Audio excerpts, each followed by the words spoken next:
Alors que chacun s'interroge sur les intentions de Léon XIV par rapport à la messe traditionnelle, quels événements vous ont marqué à propos de l'Église de France en cette rentrée scolaire? Alors, concernant l'Église de France, je me permets tout d'abord de rappeler que nous organiserons un colloque autour de ce sujet, les défis du nouveau pontificat, qui aura lieu le 4 octobre prochain à Paris. Nous y reviendrons en fin de cette vidéo. J'ai été marqué à cette rentrée par trois choses. La première chose, le 14 septembre dernier, au diocèse d'Aix, l'évêque Monseigneur Souchu a imposé une messe unique à tout le diocèse. C'est-à-dire il y avait interdiction que soient célébrées des messes dominicales en dehors de la messe que lui-même célébrait à la chapelle des miracles de Buglos. L'idée était d'ainsi marquer la clôture du synode diocésain. Plusieurs remarques peuvent être faites. Bon, la première, on est quand même dans un système extrêmement particulier, puisque un certain nombre de gens ne se sont pas déplacés. D'ailleurs, le meilleur exemple, c'est que la presse locale estime qu'il y a eu entre 2000 et 2500 participants dans un département qui fait 430 000 habitants, ce qui veut dire que 0,6% de la population a participé à ce synode. On peut penser qu'un certain nombre de gens ne se sont pas déplacés et donc ont été privés de la messe dominicale. Alors, jusqu'à une époque récente, la messe dominicale, c'était un commandement de l'Église. Aujourd'hui, cela ne semble plus tellement être le cas, même si la réponse qui était fournie par les autorités ecclésiastiques était que si vous ne pouvez pas vous rendre au lieu prévu dimanche, vous pouvez aller à la messe le samedi soir. Bon, alors je rappelle que la messe le samedi soir, c'est peut-être la messe du dimanche, mais en tout cas, ça n'est plus la messe du samedi, et on peut se poser la question, puisque nous célébrerons dans quelques mois le centenaire des apparitions de la Sainte Vierge à Sœur Lucie, à Pontevedra, en décembre 1925, dans lequel elle promeut la dévotion des 5 premiers samedis du mois, donc dévotion qui, dans le cadre de ces messes anticipées, disparaît. Donc il y a, me semble-t-il, un abus de pouvoir que d'interdire ces messes. Et puis également, il y a une certaine forme d'hubris. Voilà, l'évêque voulant rassembler tout le monde autour de lui. Je crois qu'il y a un petit côté médiatique qui ne correspond pas trop à la réalité sacrificielle de la messe. Et puis également, on peut faire l'observation un petit peu conclusive sur ce registre dans ce domaine. Voilà, Monseigneur Souchu est donc évêque depuis 2017. Depuis 2012, il n'y a pas eu d'ordination dans ce diocèse qui compte encore aujourd'hui 57 prêtres en activité. Et dans le même temps, le seul lieu où se célèbre la messe romaine traditionnelle, qui est la paroisse de Clermont, a fourni 2 prêtres à l'église, un pour la Fraternité Saint-Pierre et l'autre pour l'Institut du Bon Pasteur. Donc on a un évêque qui organise des événements médiatiques, mais dont le moins que l'on puisse dire est que l'action de susciter, ce qui est le rôle de l'évêque, de susciter des vocations sacerdotales, n'est pas un franc succès. Y a-t-il du nouveau du côté de l'enseignement catholique? Il y a du nouveau avec la nomination le 1er septembre dernier d'un nouveau secrétaire général, Guillaume Prévost, donc qui est un officier de marine. Il a fait l'école navale, il a fait l'école nationale de l'administration, donc c'est une tête bien faite. Et il arrive dans une situation complexe. La situation est complexe sous de multiples aspects. Tout d'abord, ce sont bien sûr les retombées médiatiques des abus sexuels commis dans des établissements d'enseignement catholique. Ensuite, c'est l'enquête parlementaire consécutive aux abus au collège-lycée de Bétharram, donc enquête commission parlementaire animée par les députés Violette Spilbout, Ensemble pour la République, et de Paul Vanier de la France Insoumise, qui ont vraiment été des commissions d'enquête à charge contre l'enseignement catholique. C'est également l'obligation, à partir du mois de septembre, d'appliquer le programme éducation à la vie affective, relationnelle et sexuelle dans l'ensemble de l'enseignement catholique sous contrat, enseignement qui multiplie les concessions au wokisme. C'est la suppression d'un certain nombre de classes dans l'enseignement catholique sous contrat, en application des accords Langue-Cloupet de 1992-1993, qui font que la répartition entre l'enseignement public et l'enseignement privé doit rester stable,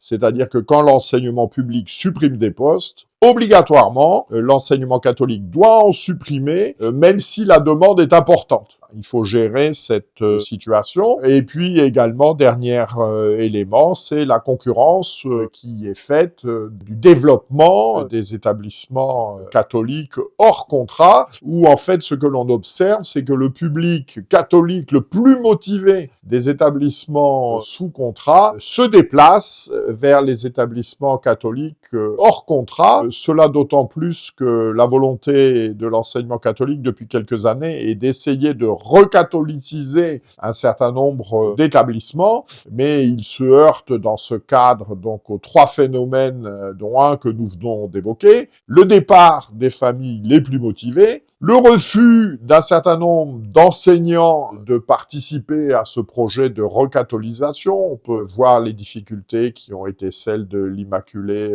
Conception à Pau, et puis le fait que ce programme de recatholisation ne correspond pas aux attentes d'un nombre important des parents d'élèves qui en fait ne mettent leurs enfants dans des établissements catholiques qu'en raison du niveau, de la fréquentation et du plus grand sérieux. Voilà les défis auxquels est confronté le nouveau secrétaire général de l'enseignement catholique, qui seront des défis qui ne seront pas simples dans le même temps où le ministère de l'Éducation nationale ne cache pas son intention, et dans un récent entretien, Guillaume Prévost le manifeste, son intention d'intégrer, c'était des tentatives de 1984, d'intégrer l'enseignement catholique dans l'enseignement public et en rognant au fil du temps son caractère propre. Il a beaucoup été question du diocèse de Fréjus-Toulon ces derniers mois. Quelle est la situation ? Alors, la situation du diocèse aujourd'hui, un petit point d'abcès de fixation, c'est le pèlerinage d'Ostofé, qui doit avoir lieu les 4 et 5 octobre prochains, du sanctuaire de Cotignac jusqu'à Saint-Maximin, à la Sainte-Baume. Et ce pèlerinage était historiquement un pèlerinage dans la filiation intellectuelle, spirituelle, liturgique de notre âme de chrétien, donc animé, consacré également à la liturgie romaine traditionnelle. Et l'ordinaire du lieu, donc Monseigneur Touvet, qui est le successeur de Monseigneur Ray, dans les circonstances que l'on sait, a dans un premier temps exigé de pouvoir célébrer la nouvelle messe en latin, dans le cadre de l'arrivée de ce pèlerinage. Aujourd'hui, finalement, il a communiqué auprès des prêtres du diocèse en disant que ce serait la messe traditionnelle, mais avec la réforme de 1965 et les lectures du nouveau lectionnaire, avec également obligation pour les prêtres de confesser selon le nouveau rituel. Voilà. Donc on est dans une situation extrêmement confuse. Les organisateurs ont fait savoir à Monseigneur Touvet que ça n'était pas leurs intuitions initiales et que donc tout cela était contrariant, dans la mesure où tout d'abord, liturgiquement, avoir la messe traditionnelle avec le lectionnaire de la réforme liturgique, c'est quand même un petit peu baroque, on va dire ça comme cela, c'est le premier élément. Le deuxième élément, c'est que c'est vraiment, je dirais, inutilement blessant pour les organisateurs par rapport à leur intuition d'origine. Et puis, il me semble aussi, ce sera peut-être le mot de la conclusion, que c'est politiquement décalé dans la mesure où le pape Léon XIV vient d'autoriser la célébration à Saint-Pierre de Rome de la messe romaine traditionnelle par le cardinal Burke à l'occasion du pèlerinage Summorum Pontificum qui aura lieu le 27 octobre prochain à Rome. On n'a pas demandé au cardinal de faire un mélange, il célèbre la messe romaine dans son intégralité, et donc la demande de Monseigneur Touvet apparaît tout à fait incongrue.